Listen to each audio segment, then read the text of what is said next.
자, 여러분 안녕하십니까? 이젠 가을의 소리가 들리고 가을의 빛깔이 보이는 아름다운 계절입니다. 삼복더위를 이기신 여러분 정말 장하십니다.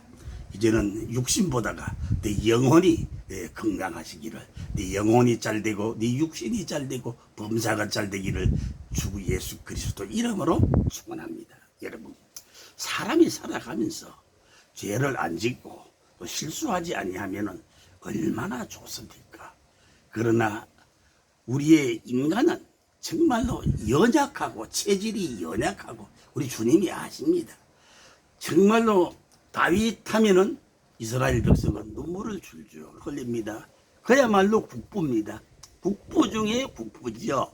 그래서 다윗 하면은 눈물을 흘리는 이런 성군 다윗도 살아생전에 때로는 간음죄와 플러스 그 남편을 죽이는 살인죄까지 범하지 아니했습니까? 여러분, 사람이 범죄 안 하면 얼마나 더 좋습니까? 말에서 안 떨어지면 얼마나 좋습니까? 말에서 떨어져 가지고 7전 8기 하는 것보다 안 떨어지는 것이 낫죠, 여러분. 뭡니까? 총알 없는 빈 총도 맞는 것보다가 안 맞는 게 좋은 것처럼 다윗도 여러분 정말로 멋있게 하나님을 위하여 법궤 앞에 춤을 추며 목동 시절 어린 시절부터 여호와는 나의 목자시니 멋있는 분 아닙니까? 그러나 그도 인생이기 때문에 인간이기 때문에 연약하여 우리아의 아내 바세바를 범하고 그 우리아를 최전방어 보로로 보내가지고 살인자가 되었습니다. 그것을 그냥 둔 것이 아니라 나단 선지자는 그 임금을 찾아가서 바르게 지적하였습니다. 그것도 곡사포로 어느 부자가 있다. 그 집에는 양이 너무너무 많다.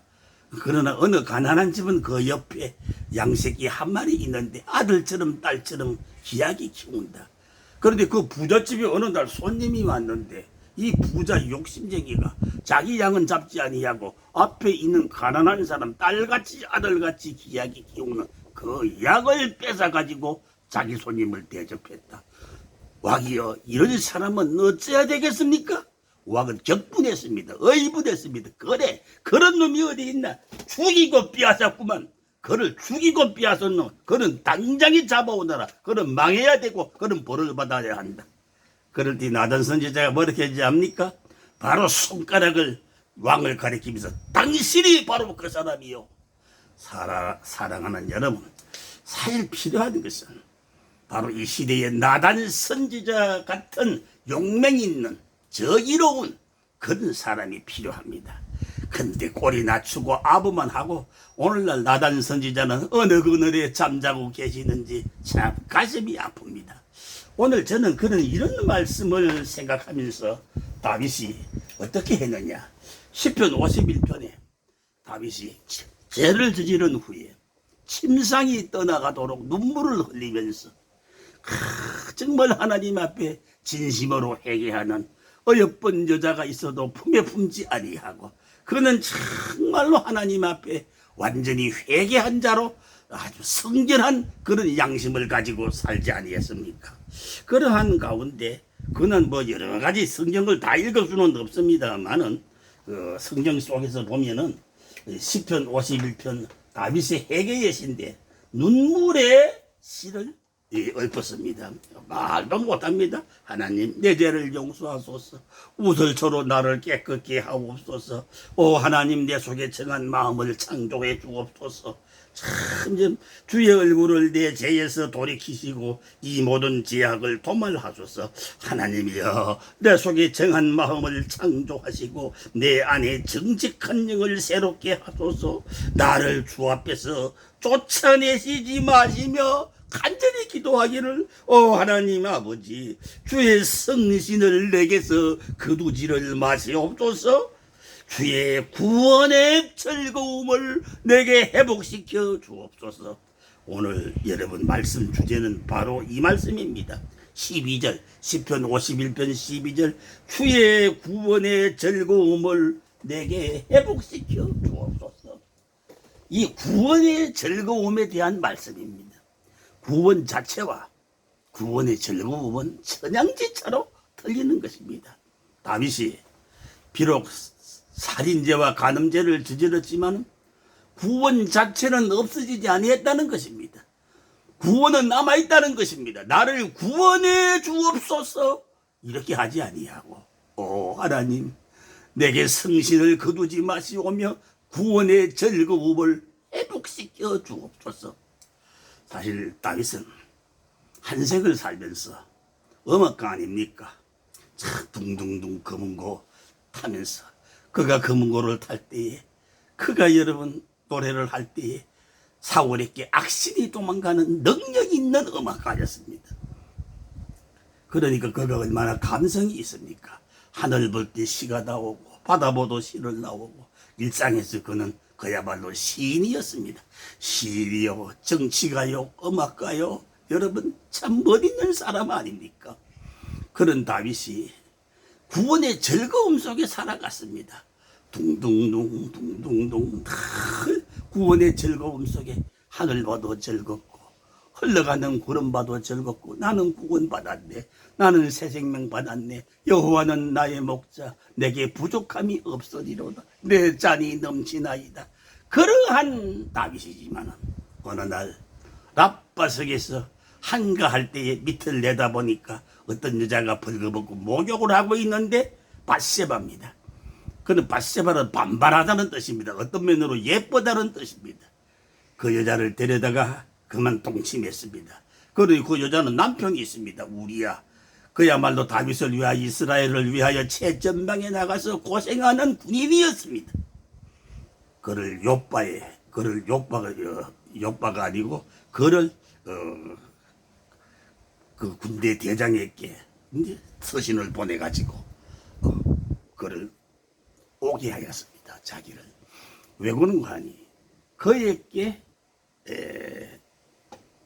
범죄에 자기의 그 어떤 정당성을 합리화하기보다요 우리아의 아내가 임신하였습니다. 참 희한하죠, 여러분. 그 뭐 첫 번의 만남 속에서 아기가 수태가 되었습니다.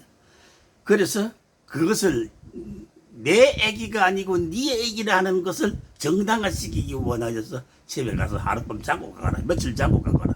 그러면은 뭐 예를 들어서 날짜도 맞고 시간도 맞고 기간도 맞으니까 이렇게 묘하게 건너갈 수 있습니다. 그러나 여러분 우리아의 아내 이제 밧세바는 뭐 내가 이제는 왕후가 된다 이런 행복 속에 젖어 있는지 몰라도 우리아는 다윗에게 하는 말이에요. 왕이여 내 상관이 지금 야영하고 있고 하나님의 법궤가 빈들에 있고 내 전우들이 고생하는데 내 어찌 혼자 아내가 있는 내 안방에 들어가서 잠을 자고 가겠습니까? 하고 궁궐 담장에서 잠을 잤습니다. 그 보고를 들은 다윗은 칭찬해도 여러분 얼마나 해야 하고 훈장을 주도 12가지 12번을 주어야 되는데 그에게 술을 먹여가지고 완전히 취하게 해가지고 오늘 밤도 네 집에 그러나 역시 우리아는 그렇지 아니했습니다. 저와 같이 또 궁궐 담장에서 야영을 했습니다. 그래서 다윗은 결국은 이 사람은 이래서 안 되겠구나 하여서 어떻게 했습니까?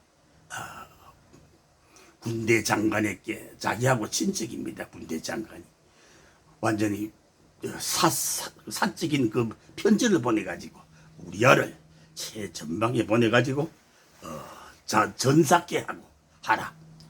그러니까 우리아는 그 편지를 들고 이제 휴가 아닌 휴가를 마치고 이제는 본대로 돌아갑니다. 또 이게 뭐가 있을까? 여기에 무슨 사연이 있을까? 내가 임금이 들어가라 해도 내 안에 만나지 아니하고 집에 가지 아니하고 내가 야영하고 가는데 나를 아마 이 임금이 알아보고 충성충군 우리야 나를 알아보고 특별 휴가를 혹은 제대를 시킬 것인가 일개급만 특진 시킬 것인가 아마 그런 생각도 했을 것입니다. 그러나 거기는 살인명령이었습니다. 그래서 그를 죽이고 그의 아내를 데리고 왔습니다. 그래서 그 아기를 낳았습니다. 하나님께서 그냥 계시겠습니까? 그를 죽여버렸습니다. 그리고 다음에 낳던 사람이 여러분 우리가 잘 아는 솔로몬 아닙니까? 사랑하는 여러분, 나는 오늘 그런 얘기를 계속하려고 하는 것은 아닙니다. 다윗은 이렇게 하여서 눈물로 나단 선지자의 책망을 받고 회개한 후에 심장이 떠나가도록 눈물을 흘리고 회개한 후에 이 글을 이제 하나님 앞에 고백을 합니다. 하나님, 시편 51편 12절에 주여 내 구원의 즐거움을 회복시켜 주옵소서. 이 말은 뭡니까? 내가 범죄를 하였지만은 구원 자체는 깨지지 아니하고 구원 자체는 사라지지 아니했다 이겁니다. 그러니까 구원의 즐거움이 없어졌습니다. 사랑하는 여러분, 오늘 많은 사람들이 예수 믿고 예수 영접하여 새 생명 얻은 후에 때로는 마음에는 머리로 돼 육신이 연약하여 범죄할 때가 있습니다. 그럴 때 흔히들 하는 말, 아이고 IBM, 나는 이왕지사 버린 몸, 나는 망한 몸, 나는 지옥 갈 놈, 그러니까 하면서 자꾸만 너포로 타락으로 빠져버리고 맙니다. 사랑하는 여러분, 구원이라는 게 막걸리 한 잔에 녹아버리고 소주 한 잔에 녹아버리고 담배 한 가지에 타버리는 하잘데기 없는 구원이 아닙니다. 한 번 구원은 영원한 구원입니다. 그로 말미암아 구원의 기쁨은 순간 사라졌을는지 몰라도 구원 자체는 사라진 것이 아닙니다. 사랑하는 여러분, 출애굽 시대에 두 가정 얘기가 있습니다. 내가 피를 볼 때에 넘어가리라. 대문에 피만 바르면 패스오버 넘어가는 6월절 이야기입니다. 한 가정은 피를 바르놓고도 벌벌 떨고 있습니다. 그래서 방문한 전도자가 아니 여보게, 자네 오늘 밤 해방의 밤이요. 그런데 피를 발라놓고도 왜 떠니? 아이고, 그래도 지나가 봐야 알지요. 바깥에 대문에 피를 발랐지만은 하나님의 천사가 지나가는지 아닌지 내가 어떻게 알 겁니까? 피를 발라놓고도 벌벌벌 떠는 구원의 기쁨이 없는 가정이 있습니다. 한 가정은 갔습니다. 아저씨 어서 오세요. 아니 이 사람은 오늘 무슨 날인지 자네 이렇게 기뻐하는가? 오늘은 430년 만에 우리가 피를 바를 때에 패스오버 해방하는 해방의 날입니다. 우리가 가나안 우리의 고토로 돌아가는 날입니다. 오늘 행복한 날입니다. 스타트의 날입니다. 영광의 날입니다. 아니 여보게, 자네 그 피를 이렇게 발랐지만은 넘어가야 되는데, 아저씨 걱정 마세요. 내가 피를 볼 때에 넘어가리라 했습니다. 그래 나는 대문에 양의 피를 발랐습니다. 나는 피를 믿습니다. 그래? 그리고 또 뭐를 믿는가? 나는 그보다 확실히 믿는 것은 내가 피를 볼 때에 넘어가리라 하신 하나님의 말씀 자체, 하나님 자체를 믿습니다. 하나님은 인생이 아니니 시건치 아니하시고 말씀한 바 그대로 이루시는 그 하나님의 진실하심과 성실하심과 인자하심, 나는 하나님 자체를 믿습니다. 그리고 피를 발라놓고 안방에서 기뻐도 다 막 기뻐합니다. 사랑하는 여러분, 그러면 이 두 가정이 어느 가정이 구원의 안전성이 더 있습니까? 내가 꼭 그렇게 물어봅니다. 그러면 흔히들 하는 말이 구원의 안전성을 물었는데 벌벌 떠는 가정보다가 기뻐하는 그 가정이 구원의 안전성이 있다고 말합니다. 그러나 그건 틀린 것입니다. 솜 10건과